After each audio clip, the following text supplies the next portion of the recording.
Ladies and gentlemen, hello and welcome to week 3 of season 4 of the Lyons Den Quiz League. We are back for another week of quizzing. Last week I finished in second place out of a solid 66, and in week 1 I finished third out of 70, so very solid start to the season for me. Still probably above average for sure, but we'll see if I can keep it up in week 3. I'm not sure I'll be able to because there are a couple tricky quizzes this week, but let's get into it without any further ado. Quiz number 1 is called I'm Feeling Lucky. Google's most relevant trend of the last 24 hours was Alain Delon, a French film star who died recently at the 2019 Cannes Film Festival. He received an honorary version of what prize given to the director of the best film? My only guess here is the Palme d'Or, because this is the only prize that I know by name from the Cannes Festival. There might be another one, but if there is, I don't know it, and best film sounds reasonable, so I think this has got to be my guess. Question number 2. Game of Life is an evolutionary game, blah, blah, blah. Below is an imitation of what computational machine in the Game of Life. This machine is named for its formulator, who is better known for other work he did within the field of computation. So my immediate thought here was that it's a Turing machine, named for, of course, Alan Turing, who was the guy probably more famous for breaking the Enigma code in World War II. So it makes perfect sense. I mean, I don't actually know what a Turing machine is, but I mean, I've definitely heard of it. I know that it exists, and it makes perfect sense given the cluing in the question. Question number 3 is a fun little probability question. Flipped a coin 5 times, got heads 3 times, tails twice, ignoring the order. What is the probability of this happening, assuming the coin is fair? So, let's see. This is a combination problem because the order doesn't matter. So the formula for combinations for binomial probability is for n events with probability p. Let's see. If you want it to happen k times out of n with probability p, then it's n choose k times p to the k times 1 minus p to the n minus k. There's a lot of variables, but basically the idea is you have, obviously, the probability of heads or tails is 1/2. So p would be 1/2, and 1 minus p would also be 1/2. So to calculate the probability of exactly 3 heads out of 5, you do 5 choose 3, or 5 choose 2, which is the same thing, times 1/2 cubed times 1/2 squared. So 1/2 cubed times 1/2 squared is just 1/32. And then 5 choose 3 or 5 choose 2. You go down the rows of Pascal's triangle. You go to the 5th row, which is 1, 5, 10, 10, 5, 1. And then you take the third or second entry. In both cases, that is 10. So basically, it's 10 times 1/32, which is 10/32, or 5/16. Probably could have explained that in more detail, but maybe I would have just ended up confusing you more. So anyway, should be 5/16. Question number 4, the Messier catalog is a list of 110 astronomical objects, which includes examples of the diffuse and planetary types of what astronomical formations. I think, hopefully, that this is nebulae. I'm not totally sure, but I'm quite sure that a planetary nebula is a thing. So planetary type of something makes me think of a nebula. I wasn't sure if it could be like something like galaxies or supernovas or something like that. But I guess supernovae, but I think planetary nebula is just a thing, and I think Taurus, it might be like the Eagle Nebula might be the one it's talking about. I'm not totally sure, but anyway, I think nebulae should be the answer. The artwork seen below was created by an artist with what last name, who made his living as the design director of a company founded by his father. I don't know, but it's a stained glass window, and the only artist I know created stained glass windows is Marc Chagall.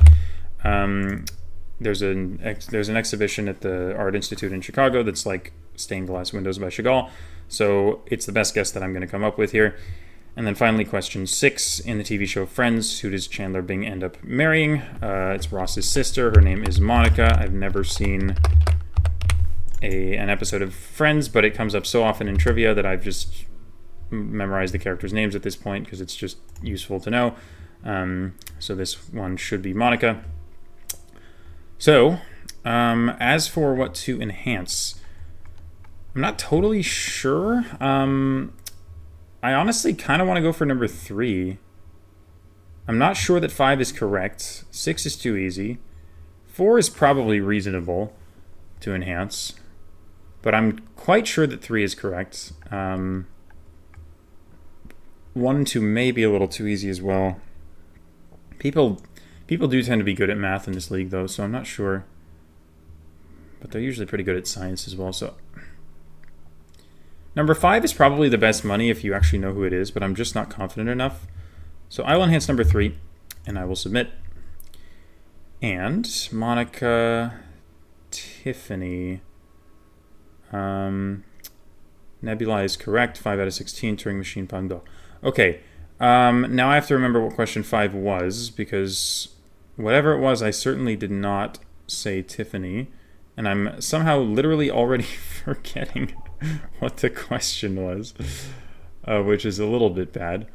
Oh, it's the artist, right? The stained glass. Wow. Tiffany, like, I guess the jewelry company? That's really hard. I am never getting that correct. So I'll take my 5 out of 6, and I will move to quiz number 2.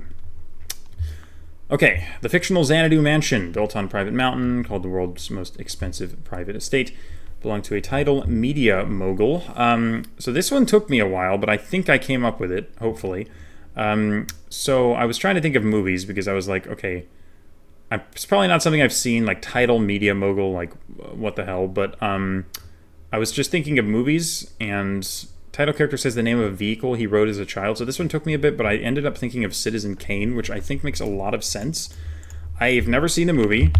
I don't know if he's a media mogul, but I think it would certainly make sense. The only thing I do know about that film is that he says the name Rosebud at the start of the movie, which is the name of like a sled, and that's the only thing I know about this movie. But once it came to mind, it was like, wait, yeah, this is totally what's happening. Hopefully, at least. So should be Citizen Kane, I hope. Question number 2.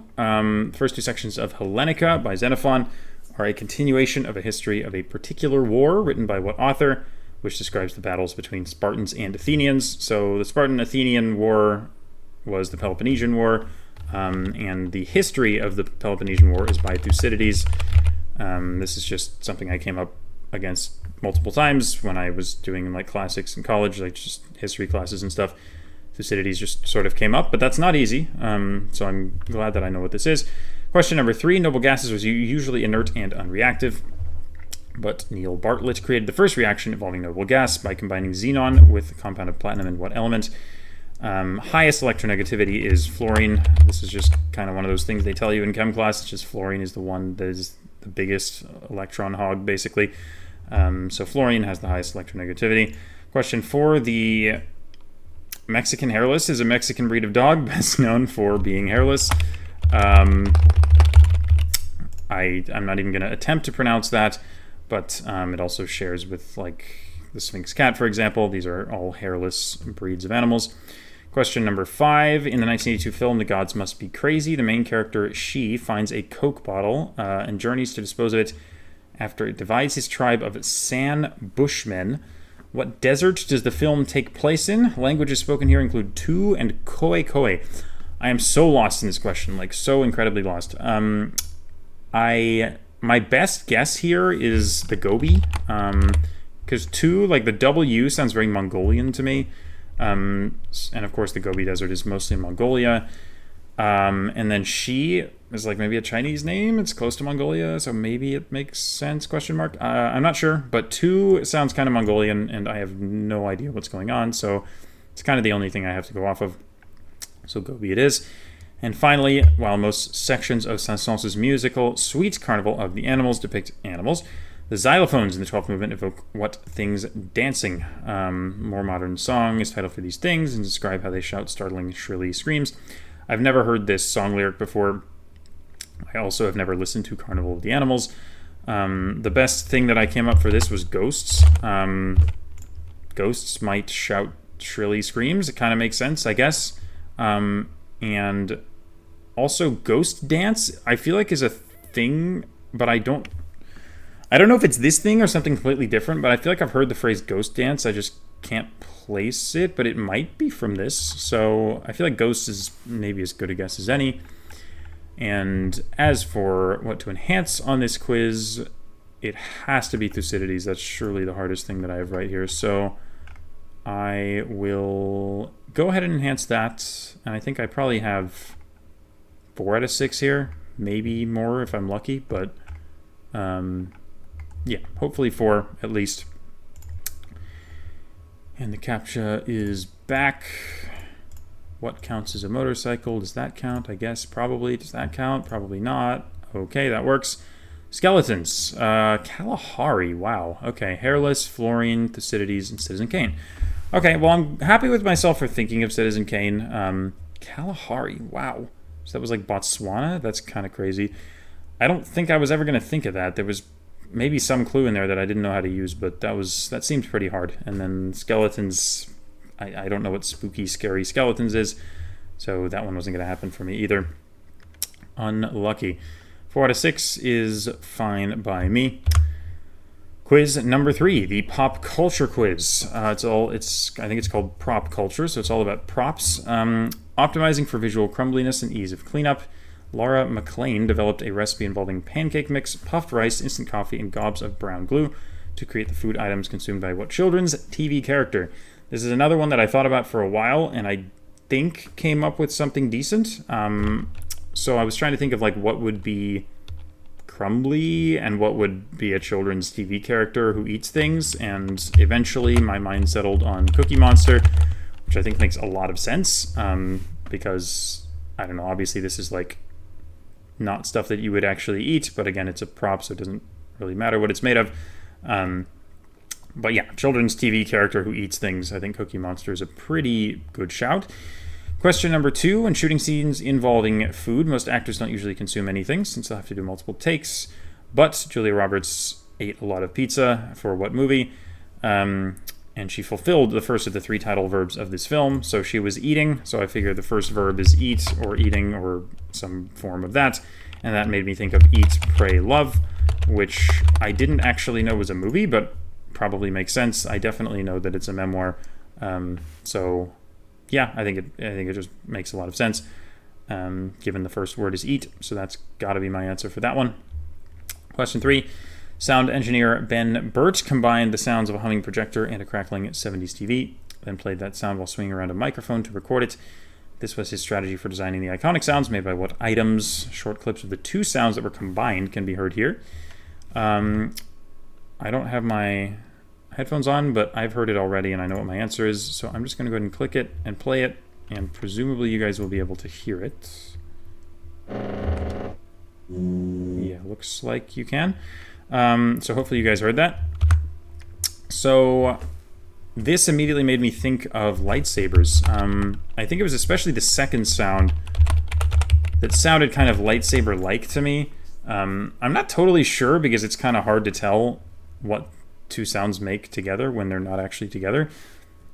But it sounded lightsaber-ish, at least to me, and like 70s. It sort of makes sense.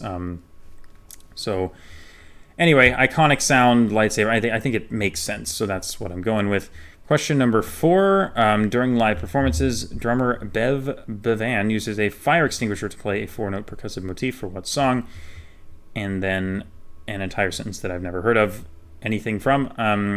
I don't know what the hell's going on here. The answer I came up with was like "Take on Me," like in that song is like do do do do. Like I don't know. Like every song has like some kind of percussion in the back. So I'm pretty sure this is wrong.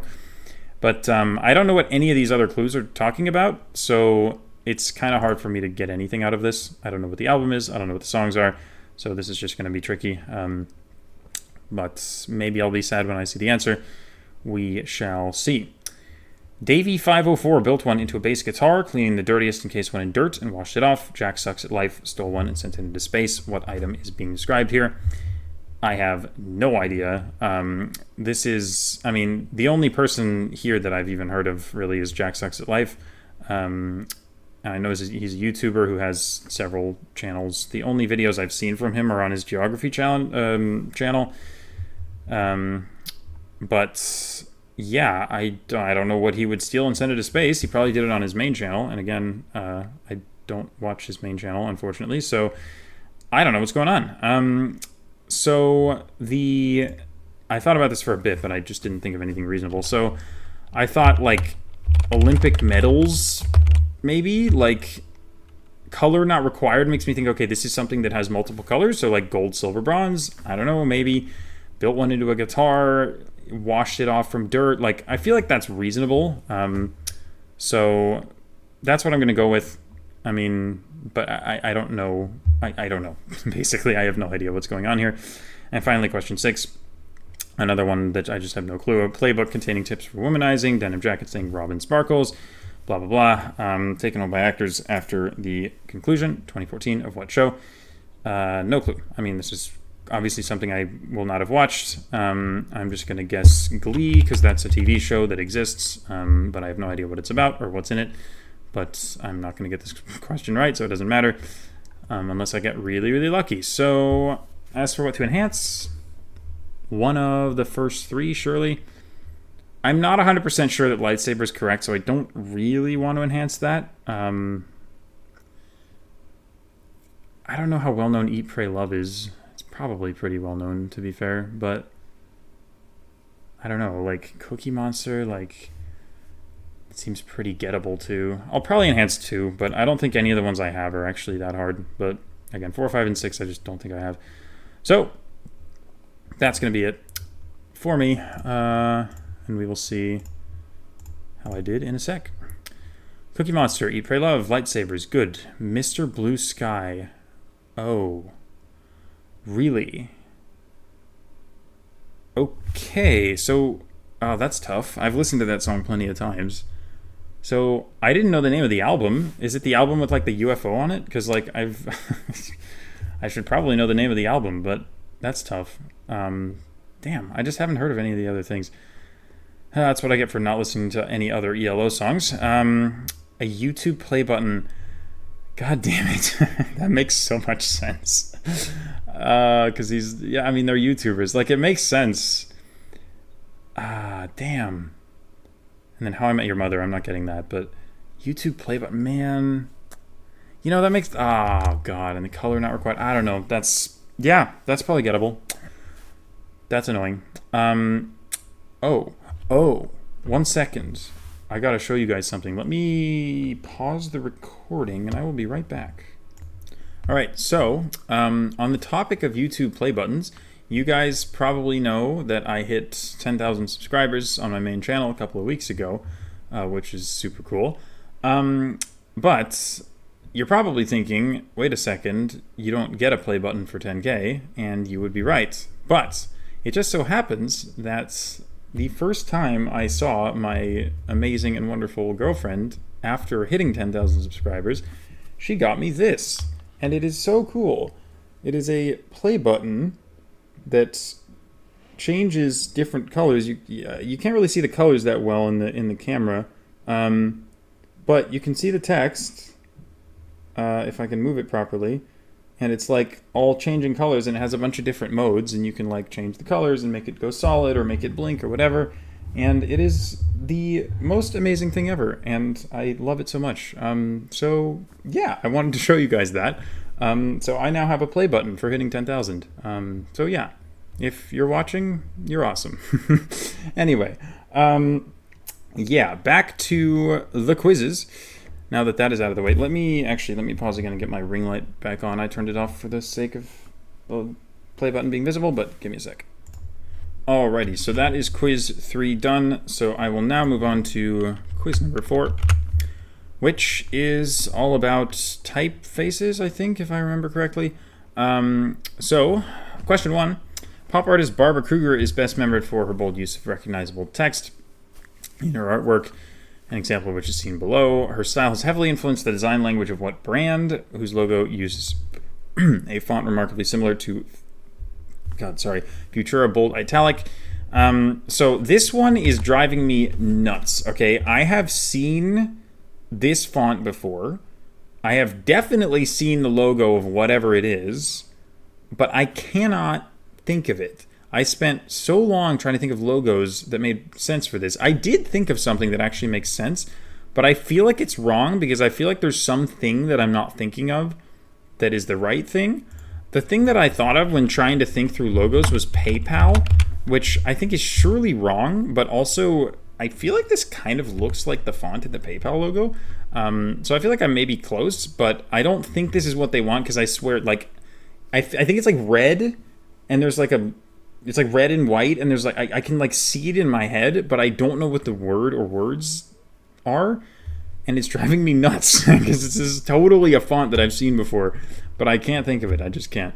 So I'm going to go with PayPal, but I don't think that's the answer, sadly. Question 2, what typographic features have been circled below? Typefaces are commonly differentiated based on whether they contain them or not. This is called serif or serifs. I guess I'll just say serif. But that's just what these little thingies are, I'm pretty sure. Question 3, the images seen below are parodies of a famous series of World War II propaganda posters. The original poster is Keep Calm and Carry On. Yeah, it's just, I mean, I don't know, Keep Calm and Carry On is a fairly famous thing. Question 4, t-shirt seen below is one of the 3 created in this style by Dutch design studio Experimental Jet Set. Blah, blah, blah. In the case of this shirt, the names are the members of which band, whose members' stage names all shared a last name. So it took me a sec, but I ended up thinking of what I think is a reasonable answer, and that's Ramon, or I guess the Ramones. Because I looked at Joey, and that made me think of Joey Ramone, and I can't think of, I don't know, Dee Dee, Johnny, and Tommy. Like, I don't know who these people are. I don't know the Ramones very well. I just know Joey Ramone as a person. And I couldn't think of another band that had any of these names that's, you know, shared a last name, blah, blah, blah. I think the Ramones makes a lot of sense.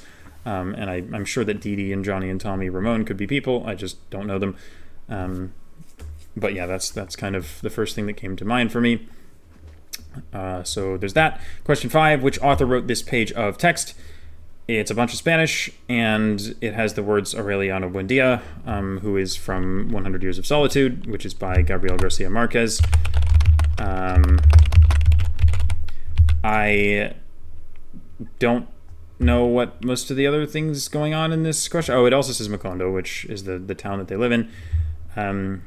But yeah, I mean, I don't know much about that book other than that the family's called Buendia and the town's called Macondo, but that's enough. So should be Garcia Marquez. And then finally, question 6, name either the font family that this font full of symbols belongs to, or the general name for fonts consisting of symbols instead of letters or characters. I want to say this is Wingdings, but I might be wrong about what that is. I think Wingdings is a font that has symbols in it, but it might not be the same thing. But I don't know, font family or general name for fonts, I don't even know which one of them it is, if it's either of them, but this is the only guess that I have for a symbol font, so I'm going to go with Wingdings for that. And then as for what to enhance, 1 I think is wrong, and it's also going to drive me crazy when I see the answer. Serif is too easy, that one's too easy. Ramones, I think 4 or 5 is the one to enhance here. I just don't know which one's harder. I'll probably go with 5 because I feel like, I don't know, is that well known? Like, I know it well because I did like literature and Quiz Bowl, but I feel like this isn't that easy. So I feel like maybe that's the better play. So I will enhance number 5 and send this in. Are you serious? How was that wrong? How could that possibly have been wrong? There and there. Does that count? It's a helmet, maybe. Okay. Supreme. That's what it is. Oh, for God's sake, dude. I knew I had seen it, but like, what is that though? Like, what is Supreme? I don't know what Supreme is. Like, I've absolutely seen the word Supreme written in that font. Like, that's 100% what I was thinking of. But like, what is Supreme? Is it like clothes? Probably some kind. It's probably some fashion shit. That's probably why I don't know it, but that sucks because it's like I've totally seen that. I just couldn't pull it. That's so annoying. Wingdings is correct, or Dingbats, Garcia Marquez. Ramones, Carry On, Serif. So that's 5 out of 6, which is fine for me on like a fonts quiz because I don't really know anything about those sorts of things. So yeah, I'll take it. 5 out of 6, not bad. Question 5, quiz 5 is about newly discovered creatures. Question 1, 2023 saw the discovery of Hannon's pygmy squid and the Ryukyuan pygmy squid. both of which were discovered in waters near what Japanese prefecture? Western influenced cuisine, administered by the U.S. following World War II, and it also says Ryukyuan, so this surely should be Okinawa, because the Ryukyu Islands are the islands that come out of Japan to the southwest, and administered by the U.S. makes perfect sense for Okinawa. Question 2, this is, okay. Something interesting happened with regards to this question. So, a moth species that entomologists have been studying since 1980s was first collected near the town of Podgora in what country? Near Podgora is a larger city where media tourists go to see something I've never heard of. So it's clearly in like some sort of Slavic / like Balkan country. Here's the issue. I was playing the GeoGuessr Challenge League earlier today. I first looked at these questions yesterday, okay? I pulled them up. I looked through this quiz. I had no idea what was going on, but I saw Podgora, and I was like, that sounds like Podgorica, so maybe it's some sort of small town near Podgorica that's just called Podgora. And I don't know, near Podgora is a larger city, so maybe it's Podgorica. I'm not sure. So my first thought was Montenegro.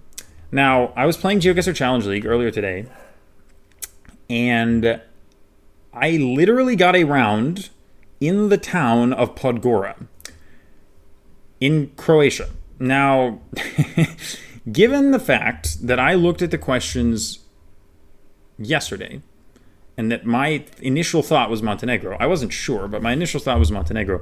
Given the fact that I learned that there is a Podgora in Croatia, it seems dishonest for me to change my answer to Croatia.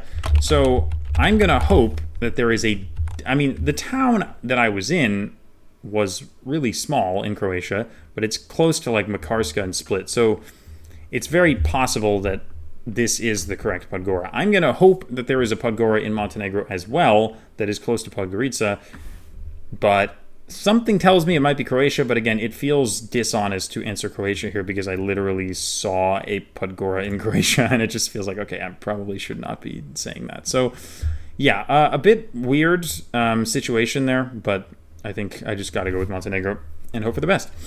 This bottlenose dolphin is found in the North Atlantic, named after chief of the Lenape tribe. An alternate name for the tribe gives its name to what state, which is in the northeastern part of a peninsula whose name ends in Marva. So this is Delmarva. So Del is Delaware. So that should be the answer there. Question 4. A group of researchers discovered this toad, named it after what mountain? It is the African member of the 7 second summits. So the 7 second summits are 7 second. I don't know how to talk. I thought it was 7 summits and 7 second. I don't know, man. It's a tongue twister. Too many S's. Anyway, the 7 second summits are the second highest peaks on each continent. So Ojos del Salado, it should be, is in South America. Second highest mountain there. Mount Logan is North America. K2 is Asia. So the African member of the 7 second summits, I believe, is Mount Kenya. I'm reasonably confident that Mount Kenya is the tallest or second tallest mountain in Africa after Kilimanjaro. So yeah, I don't have much else to go off on this question, but I think that's kind of just what it should hopefully be. I hope it's not like Mount Stanley or Mount Cameroon or something like that, but I think Mount Kenya has got to be the best guess here. So that's going to be my answer. Question number 5, type locality of the Antarctic strawberry feather star is what archipelago, whose name distinguishes it as being in a different place than an old name for Hawaii. So the old name for Hawaii is the Sandwich Islands, or maybe it's the North Sandwich Islands, but Hawaii I know used to be called the Sandwich Islands. So this is going to be the South Sandwich Islands, which of course form the British overseas territory of South Georgia and the South Sandwich Islands, because South Georgia is the island to the northwest. Finally, DiCaprio's snail-eating snake was discovered in a forest biome named for 2 neighboring first-level subdivisions. I love me a subdivision question. One of them is the department governing from Quibdó, whose longest borders are with Antioquia and Valle del Cauca. So those are departments in Colombia. And the other is a province that is the namesake of a feature interrupting the Pan American Highway. So that is, of course, the Darien Gap. So Darien is the name of the province in Panama that it's talking about, and the only Colombian department that's Darien borders is called Chocó, and Chocó is very tall and long, so it makes sense that it would border both Valle del Cauca and Antioquia. The problem is the problem is, I think this is pretty easy because Darien, like the Darien Gap is pretty well known. So I feel like you can just get that by knowing what the Darien Gap is. So as for what to enhance, I feel like I might actually go with number 4 rather than number 6, which maybe seems kind of questionable. But I think Okinawa's too easy. Delaware is definitely too easy. And South Sandwich Islands, people just know South Georgia. So I think I may actually go with Mount Kenya because I just feel like Darien is so gettable, but maybe that's dumb. I don't know. Like, how many people know that Mount Kenya is the second tallest in Africa? It's pretty gettable, probably. I don't know. Chogoria. I've never heard of Chogoria. I mean, Chogori sounds like the native name for K2, funnily enough. But I think... I don't know. I feel like I don't know. I have no idea how hard that question is. But 6 feels so gettable with Darien, so I'm going to go with 4. Okay, bridges, that one. Okay. And Choco, Colombia, Darien, Panama. Of course, it's Croatia. For God's sake. To be fair, if I hadn't had that GCL round, I still would have said Montenegro. So, like, that's why I said Montenegro. It's definitely dishonest for me to change my answer at that point. So, if only I had looked at the questions after playing GCL rather than before, but such is life. Quiz 6. I have 15 minutes to submit. I should be fine. In 1947, a Bell X1 was used by the first human to perform what feat? And a vehicle, notable for being able to, was constructed as a joint British-French venture before it stopped being produced in 2000. So my first thought here was breaking the sound barrier. As in crossing the speed of sound in some kind of vehicle. Because the vehicle notable for being able to perform it, this immediately made me think of the Concorde, which is that famous plane that was able to break the speed of sound, but then just kind of stopped being a thing. I thought that the Concorde stopped being a thing because it was just not like cost effective and it was really expensive to fly and it just like didn't work because of that. I didn't realize it was because of an accident, but I would believe it. So Bell X1 sounds like it could be an airplane. First human to break the sound barrier sounds like definitely a notable record, so I feel like that's probably just the best guess that I'm going to come up with. Question 2. During Neil Armstrong's historic spacewalk, he carried with him a fitting memento, bits of fabric and debris from a vehicle used 66 years earlier by the Wright brothers, probably at least. He landed on the moon in 1969, so this would have been 1903, which is around when flying became a thing. So surely it's the Wright brothers. Question number 3. The oldest international airport currently in operation is the northernmost hub for Condor and Eurowings Airlines and is based in what city? So Free and Hanseatic. So this is like a Hansestadt, which is like a German thing. The thing is, I think there are multiple Free Hanseatic cities in Germany. The first one that came to mind was Hamburg, just because I know that it's a Hansestadt. Like Hansestadt Hamburg is like the abbreviation on their license plates and stuff. And it's also in northern Germany, which, it says northernmost hub, so that seems reasonable for it to be a northern city. It could easily be something like Munich or Frankfurt or Berlin, for all I know, but I feel like the best answer is Hamburg because, again, I know it's a Hanseatic city and it's in the north, so I'm going to go with Hamburg. Question 4. The first man-made flight-powered items were kites, or perhaps at least designed by the Chinese philosopher Mozi during what historical period of political turmoil? And then it lists 7 political entities referenced by the name of this period, which occurred toward the end of the Zhou dynasty. So when I think of periods of Chinese history, there's like the dynasties, obviously. There's like the Zhou and the Tang and the Ming and the Qing and the Han. But there are other periods as well. The ones that come to mind for me are the Warring States period and the Three Kingdoms period. Those are like the ones that I know that aren't dynasties. Three Kingdoms doesn't make sense because there are 7 of them. So for me, the only reasonable answer here is the Warring States. And I'm, it's possible that this is just something else that I'm either forgetting or haven't heard of. But I feel like this is likely to be the answer because I don't really know what else it would be. So yeah, I think this is probably the Warring States period. Question 5. First person whose parents had both been to space was born in 1964. Her name was Elena, and she was the child of Andrian Nikolaev and Hum.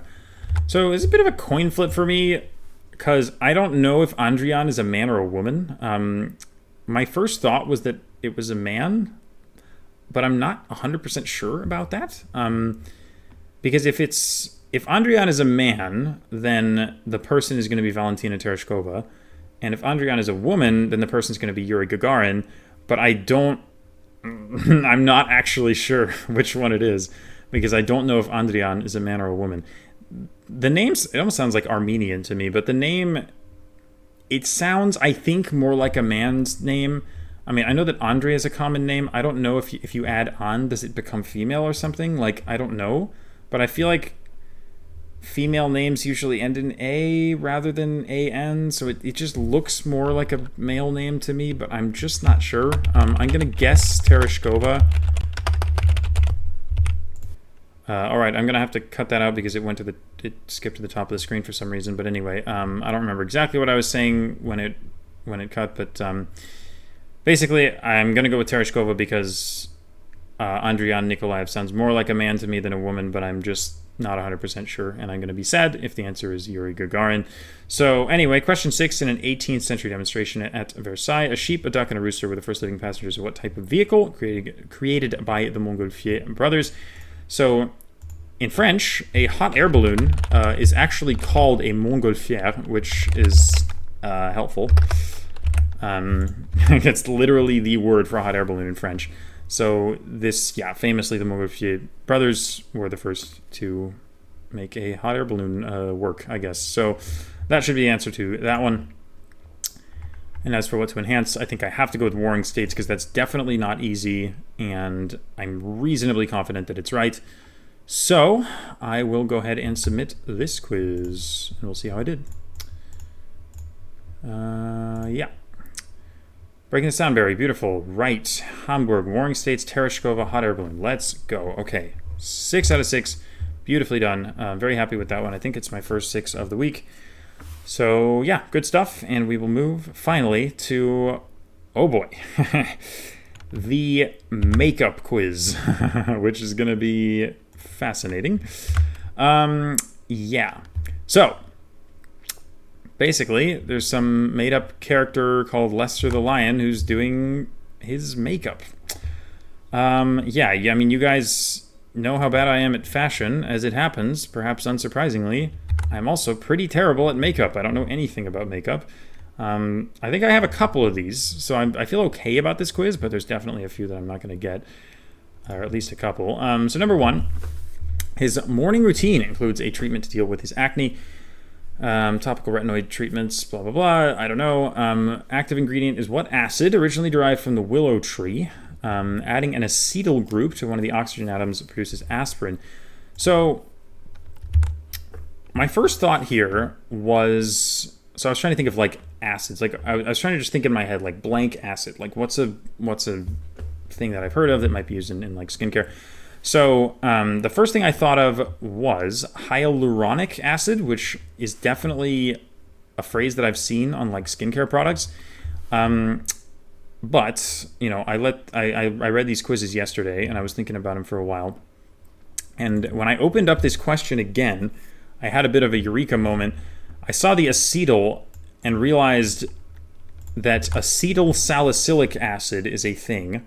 Again, don't know what it is or what it's used for, but I've definitely seen the word acetyl salicylic acid. So I feel like if I just say salicylic, I think that's how you spell it. If I just say that without the acetyl, that's probably what's going on, because again, I know that I've heard of acetyl salicylic acid. So I just looked at the acetyl clue and I was like, is that actually going to help?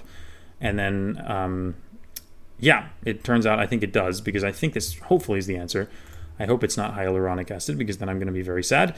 But I think this works, hopefully. Question 2. Once his skincare is done, Lester starts on his makeup. After applying a primer spray, his first step is to use what makeup product that gives him an even face color and a good base for the rest of his look. I think this is what foundation is. I think that's the thing you put on your face first. Again, not really sure. I don't like. If you asked me what foundation was, I would not have been able to tell you. But I know that it's a makeup term, and it makes perfect sense. It's a good base for the rest of the look. So I'm going to go with foundation. Question 3. Wants to accentuate his cheekbones, so he employs what technique? By applying bronzer right below the cheekbone and highlighter above it. Consists of using light and dark makeup to add definition to one's face structure or to accentuate certain features. So it's like chiaroscuro, except in real life. How crazy is that? So yeah, I mean, chiaroscuro is what you do in art if you want light and shadow. But that's presumably not what's happening here.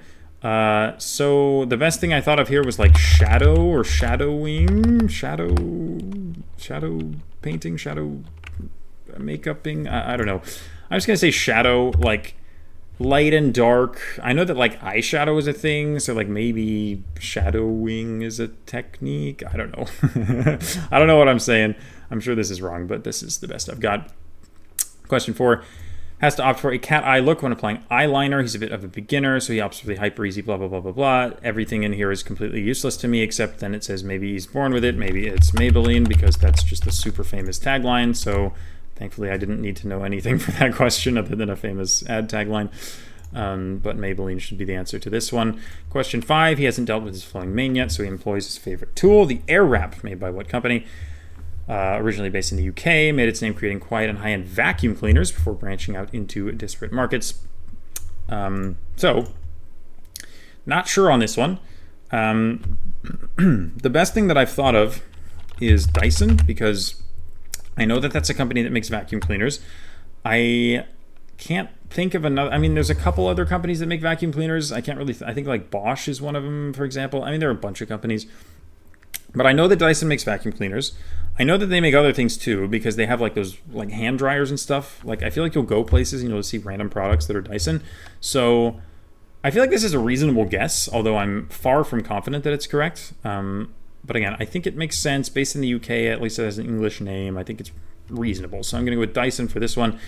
And then finally, Lester goes to a nail salon to get his claws painted, and he gets what type of manicure, which is just this. It's pink or nude color, and then a strip of white at the ends. I don't know. I mean, the idea that I would know types of manicures is kind of hilarious, but yeah, I think the best guess I have for this is just natural, because presumably the idea is to make it look natural, like make the nails look like skin, right? Because they're sort of pinkish, so natural manicure like would make your nails look like your fingers, I guess. I don't know. Again, I'm just kind of pulling a word out of thin air and guessing it because I don't really know what's going on here, but yeah, I don't know types of manicures. Tough. So 4 is easy. 5 I'm not sure is right. 3 and 6 are wrong, probably. 1 and 2, again, foundation seems really easy, so I feel like maybe I enhance number 1, because I feel like I actually feel pretty good about it, because I'm sure that acetyl salicylic acid is a thing. So I think it makes a lot of sense. I'm not 100% on this, but I kind of just had that moment where I was like, wait a second, I think it's this, and I feel pretty good about it, and I think the other ones I have right are too easy to enhance, so I'm going to take a slight risk and go with number 1 and submit this final quiz here. Oops, what did I do? That one, and that one. And finally, salicylic. Beautiful. Contouring. Okay. 4 out of 6. On a makeup quiz, that's like, I feel like I've just like won the lottery or something. 4 out of 6 on a makeup quiz is far better than I ever expected to do. So I wasn't getting 3 or 6. French tip or French manicure, no chance. Contouring, I've heard the word, but like, again, never getting that. So yeah, let's go. I think that somehow was not my worst quiz of the week, which is kind of wild, but yeah, thankfully that most of those questions were pretty accessible, I think. So yeah, that does it for the week. And I will see you guys in a second, and we will see, since the deadline is in 2 minutes, we will see how I did in comparison to the rest. Alrighty, so the deadline has passed. And the final standings for week 3 look like this. They've already got week 4 up. They are speedy. Yeah, 9th place on a quiz on a week where the pop culture quiz was hard and there was a makeup quiz. I'm totally fine with. Yeah, so very solid performance. I got 6 out of 6 only once, but I was reasonably consistent over the course of the rest of the quizzes. So yeah, I would say overall, I'm pretty happy with the result. And thank you to our 67 players for week number 3. I hope you all enjoyed the quizzes, and thank you again, as always, to Benny and Looney for being legends and for the amazing quizzes. So yeah, that does it for week number 3. Worst finish of the season, but that's no real surprise. And again, I think it also could have been a whole lot worse than it was. So yeah, I'll take it. So thank you all for watching. I hope you enjoyed, and I will see you again next week. Until then.